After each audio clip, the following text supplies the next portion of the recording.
Hello everybody, my name is Alan Sweeney, and the reason why I'm creating this video today is because I'm highly concerned about the Minister for Health's Simon Harris's recommendation in regards to uplifting the COVID-19 social distancing requirements. And he has basically recently recommended that in order for the restrictions to be uplifted, that the only way we can actually do it is by vaccinating the whole general population of the Irish public, which is approximately 5 million people. And the reason why I'm speaking about this is because I have a level 8 in pharmaceutical science, and I have worked over 4.5 years in the industry. And I guess the real question is, why am I warning you about this today? Well, there's many reasons. And I guess the first one is, like, humans are incredibly adaptable animals in the sense that we're we're very adaptable to various conditions which are both environmental and physical. Therefore, in my opinion, like the only way that humans can appropriately fight off disease is by relying on the strength of our immune systems that we currently have. And whenever we take vaccines, we're only effectively creating a superficial immunity to it. For example, like every year, like a large population of the world contracts some form of common cold or influenza virus, and which basically shows that it's completely incontrollable to a certain degree. And so just from that point alone, like we can already just assume that the reason why we can never effectively beat the influenza virus, or the reason why we can never properly abolish it, is because it's constantly mutating. So much so that like every single year uh, we have to produce a new annual seasonal flu jab, which has already been found to be completely ineffective in the sense that we have to keep delivering these vaccines every single year. And another major issue is the fact that if we're mass producing vaccines without conducting proper clinical trials, these can have severe consequences. In the pharmaceutical industry, we have what's called we have what's called pharmacovigilance, and this is basically a method of capturing adverse reactions which occur post clinical trial phase. So, say for example, if you had a list of side effects which could occur within the body, and if you come across a symptom which you weren't expecting to happen, then that's what pharmacovigilance is there for. So it's kind of like a safety net, like in the sense that like if they observe or note an effect that wasn't supposed to happen, then they can update the patient information leaflets, they can update the packaging, and they can update warnings to the general public as well. So, in a sense, you could effectively say that once the drug is on the market, it's a large scale clinical trial, because we simply don't know like what sort of drug interactions will occur. So there's many new ones being introduced onto the market all the time. Also, vaccines in terms of bioavailability, uh, these have, like in terms of bioavailability, like vaccines have the strongest effects within the body, like once it's administered, and it's probably the strongest administration routes, like versus like other administration routes such as like oral dosage types and transdermal types. And so once you take a drug intravenously, uh, that drug will peak an awful lot faster than if you took a tablet, because it's directly into the systemic circulation. So in order for a drug molecule to act properly within the human body, it must be able to react with a particular cell in order to create that response you're kind of looking for. So you nearly have to kind of trick the body into accepting a drug molecule, and it's kind of the same thing if you got an orange. Like an orange contains vitamin C. Like in the same way that an apple contains vitamin C, like certain foods contain iron, certain foods contain proteins, and when you're injecting substances which aren't natural to the body in order to create a desired response, like you're really kind of like going against the way of things. So when you think about it, in order to create long-term immunity against a particular virus or a or a bug or cold or whatever you're fighting against, you have to create a very permanent reaction, or you have to induce a permanent reaction to occur, which in the long term can have very severe consequences if it's not fulfilling the purpose it's meant to be doing.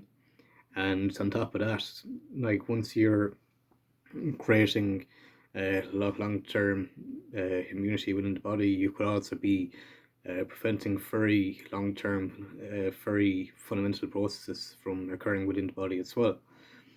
So, in a sense, like based on this, her only real true way of fighting off a virus is by really just relying on our immune systems, and by creating a proper immunity to it. For example, like the people who are most affected by the virus are actually in fact people who have some sense of underlying illness, and the reason why they're they're so prone to it is because like they have low immune systems, they're sick, they're on various different types of medications. So if they get the flu or cold, they're more inclined to have a very highly fatal response to it. For example, like every single year, a cold or a flu is going around. Uh, every single year, a cold or a flu is going around. People are recommended highly against going to hospitals, or just going around for general visits into hospitals, like especially to people who are either critically ill or in ICUs. And the reason for that is just because like they're more prone, and they're more susceptible to getting sick. So in a sense, like in a sense, like humans have to utilize their ability to just basically fight against it ourselves. Uh, like we have to like utilize our ability to adapt. Like humans are incredible animals in the sense that like you could have one person and they could be living in sub-zero conditions of minus 15 degrees Celsius, and then you could have another human who's living in like sub-Saharan type conditions where it could be 40 to 42 to 43 degrees Celsius every single day. However, say if that person who lived in sub-Saharan, or who lived in sub-zero temperatures of minus 15 degrees, they went off and moved into the Saharan desert, like where they had average temperatures of 42, 43, 45 degrees Celsius, like whatever else. The moment that person gets there, who's used to sub-zero type conditions, they're actually they'd actually have a very hard time of adjusting, or adapting her adapting to the environment they're in. And the reason for that is because the water is different, the heat is different, like, and it could be absolutely agonizing, but then eventually like that person will adapt, and that person will eventually uh, be accustomed to the environments they're in. And the reason why we can do that is because humans are just incredibly adaptable animals in that regard. But a very good example as well of of utilizing our actual adaptability to this disease and viruses is would actually be her most recent uh, pandemic, which was the Spanish flu back in 1918. And I think there was approximately like 19, no, between 30 to 50 million people that died during the Spanish flu. But at the same time, like they didn't produce a vaccine to treat people who had the Spanish flu. They just allowed it to run its course because they didn't have time. And humans fought it, and humans overcame it in their own means, in their own way, because that's just the power of the human body. That's the power of adaptability, and we have to trust their immunity and awful lot more. So I guess at the same time, my greatest issue with this whole thing is, like, I really have to question the whole credibility of Simon Harris himself, in his role as Minister for Health. And the reason why is just because I don't believe he has the qualifications to back up what he's doing. He simply does not have the qualifications to back up the things he's doing, uh, for the role he's in.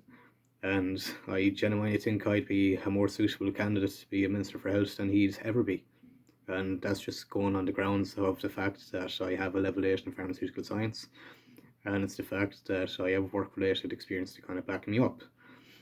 But based on this, I would seriously recommend people to go by the very old quote: uh, jump, you always look, yeah, like you always look before you jump, in that sort of way. You never jump into anything without understanding what it's about. Like, you'd never put yourself into that level of risk without knowing the true extent of what you could be doing.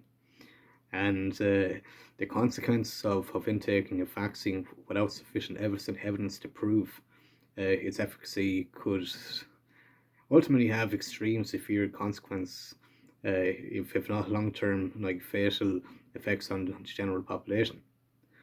And when I say these words today, like, I'm not coming at you as a conspiracist. I'm coming at you from the angle of being just a very highly concerned pharmaceutical scientist, professional. And I just think the recommendations that Simon Harris is making is a complete and utter disgrace. I don't think the Irish public should be held at ransom at the Irish government's discretion like this. And all I can say is good luck, keep well, and we'll fight us all together.